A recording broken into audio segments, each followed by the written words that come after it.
السلام علیکم ورحمۃ اللہ وبرکاتہ۔ پچھلی ویڈیو میں ہم نے سورۃ البقرہ کے آیت نمبر 46 اور 47 ان کا ترجمہ جانا تھا۔ آج انشاءاللہ العزیز ہم ان کی تفسیر جانیں گے۔ شروع کرتے ہیں۔ بسم اللہ الرحمن الرحیم۔ الذین یظنون انہم ملاقو ربہم وانہم الیہ راجعون۔ وہ دونوں یعنی صبر کرنا اور نماز جاری رکھنا مشکل کام ہے، مگر خشوع و خضوع کرنے والوں پر مشکل نہیں، جیسا کہ اگلی آیت سے ظاہر ہے کہ وہ لوگ جنہیں اللہ کے حضور حاضری کا ڈر دامنگیر ہے، ان پر صبر کرنا اور نماز جاری رکھنا آسان ہے۔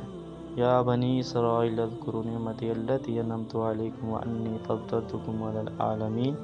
بنی اسرائیل کو دوبارہ انعامات خداوندی یاد دلائے جا رہے ہیں۔ ان نعمتوں کو یاد کرو جو میں نے خصوصاً تمہیں عطا فرمائی، حتیٰ کہ میں نے تمہیں جہان والوں پر فضیلت دی۔ اسی وجہ سے بنی اسرائیل اپنے آپ کو اللہ کے چاہتے سمجھتے تھے، مگر اپنی بدعمالیوں اور سرکشیوں کی وجہ سے انہوں نے وہ فضیلت ضائع کر دی جو امت محمدیہ صلی اللہ علیہ وسلم کو یہ سعادت نصیب ہوئی۔